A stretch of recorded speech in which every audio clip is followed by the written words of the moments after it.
You are dead.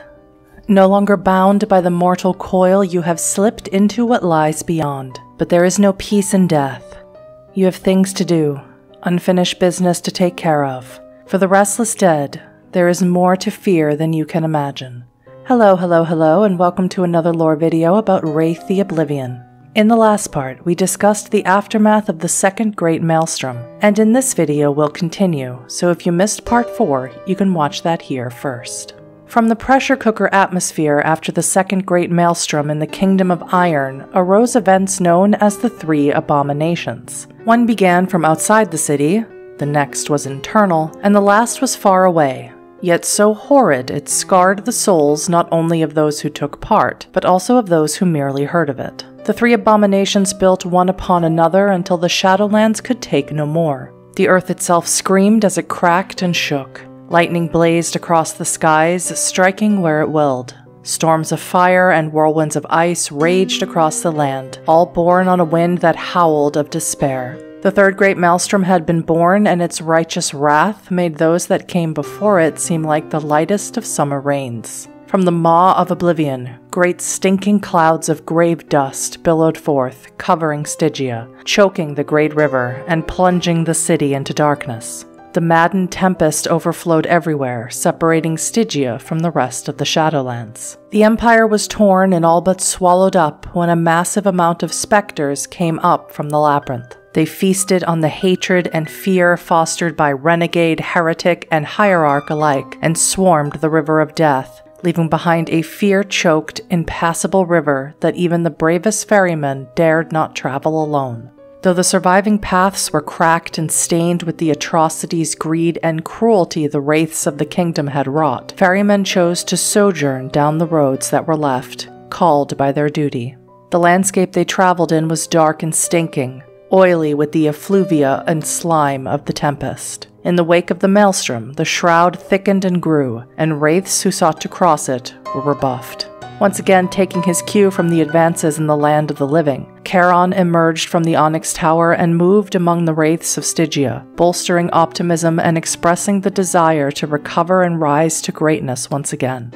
To gain advantages over Stygia's enemies, Charon ordered that every free wraith, those bound to Charon since the demands he made after the Second Abomination, be allowed to carry swords made of soul steel.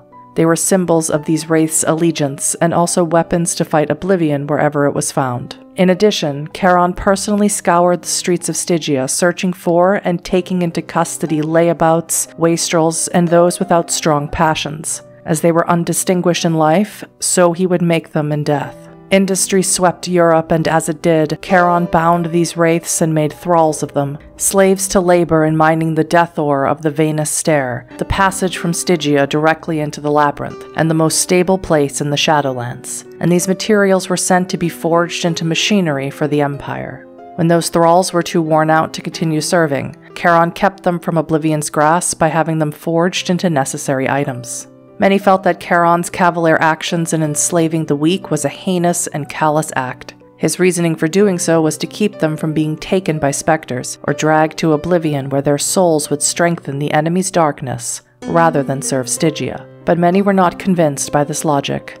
Still, fed by the forges, the Stygian economy roared to life and prosperity. The Third Great Maelstrom changed the lands around Stygia forever. The river of death, once a swift-flowing stream, now ran sluggishly, choked and impassable. The grand bridges that had linked Stygia with the far parts of the Shadowlands lay twisted and broken. Charon saw the need for cities to be founded outside of Stygia. Here the influx of new souls could be gathered to shield them from the horrors lurking within the tempest. Further, another city would give Stygia some relief from its unmanageable numbers engorging and pushing against its distended walls. Charon approached the legions to build a city of the dead on the borders of the lands of the living, a necropolis which would be a protected place for newly arriving restless. They responded by constructing the first necropolis, located in the burgeoning city of London. Heretics and renegades attempted to destroy the fledgling city, but their forays against the legions proved useless. The citadel soon became the bastion of the Empire, and other cities grew and took shape: Rome, Paris, then spreading across the whole of the Shadowlands. The 5th Legion was tasked with creating a necropolis in the New World. Their efforts yielded New Amsterdam, where they again fought off heretic, renegade, and whatever foulness was left from the Third Maelstrom. Other legionnaires came to cleanse the Shadowlands nearby and founded necropoli at Philadelphia and Boston, and as they grew, the necropoli became clearinghouses for souls. The souls collected in the necropoli were herded onto great transports and sent to the Deathlords, who divided and claimed them according to the manner in which they died. As science and industry informed life in the Skinlands, the Shadowlands profited where great thinkers, scientists, and industrialists died and brought their talents to Stygia. The city's facade changed again as it opened to engines and wheeled transports, to boomsticks and other discoveries. Great iron ships used to carry cargoes of souls from the necropoli to Stygia were built at new ports on the Isle of Sorrows. What were once the temples of the Shining Ones became industrial foundries, turning out the behemoth vessels at phenomenal rates. As industry became the new way of life in the lands of the Quick, the people changed. Many abandoned the faiths of their fathers and the craftsmanship and artistry of creation for new deities and doctrines. Science, reason, mass production, and the mightiest, money.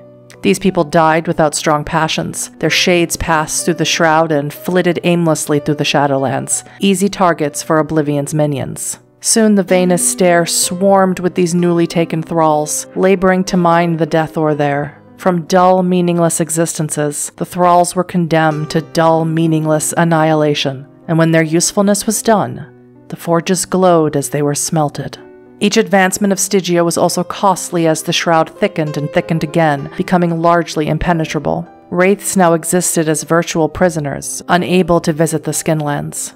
Charon visited the few portals to the land of the Quick where he caught new wraiths, whose strong ties to the world above gave them the ability to break the shroud. These he immediately made into members of the hierarchy and necropoli where their ties would be protected. Charon decided to travel the Shadowlands to see for himself how things fared, but as he reached the realm separated from Stygia by the Tempest, he began to fade. The great Charon was discorporating. Realizing the danger, he quickly returned to Stygia. He told no one of this except a very few loyal inquisitors. Those he charged with finding out the cause. While they searched, other highly placed hierarchs found themselves similarly confined. Deathlords, legionnaires, and even ferrymen began fading.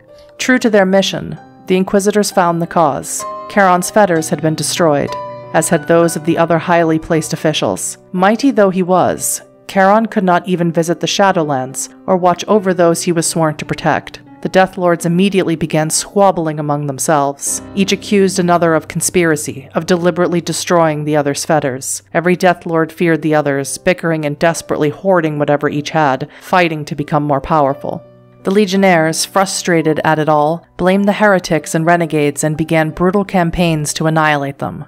In what became known as the Second Descent, Charon, mighty emperor of Stygia, locked himself away from his subjects, retiring into the solitude of the Onyx Tower. He issued no statements or commands, nor did he respond to the citizens who gathered outside his home night and day to implore him to return.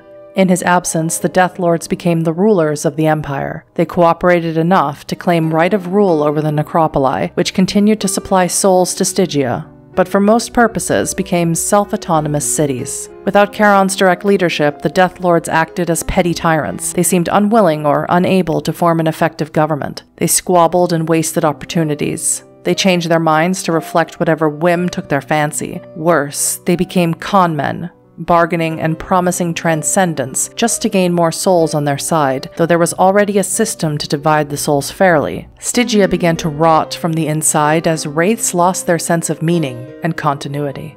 In 1914, the countries of Europe started a great war that would become known as World War I. The citadels of the Shadowlands received whole divisions of soldiers and victims whose bodies were scarred and torn by bayonets, choked by mustard gas, or riddled with machine gun fire. The hierarchy processed this constant flow as best they could, though the walls of Stygia could hold no more. Great bridges were constructed, long structures of Stygian iron that rose above the city's walls to reach the Iron Hills. There, enormous towers were erected to house the new restless, becoming massive barracks of the dead. The shock of those newly dead, along with the hellish influx of so many restless, caused another titanic maelstrom, the fourth. In the next Wraith the Oblivion lore video, we'll finish our discussion on the history of the Underworld and the great maelstroms that have plagued it. As always, thank you so much for watching. Now remember, Restless Dead, Life can get worse after it ends.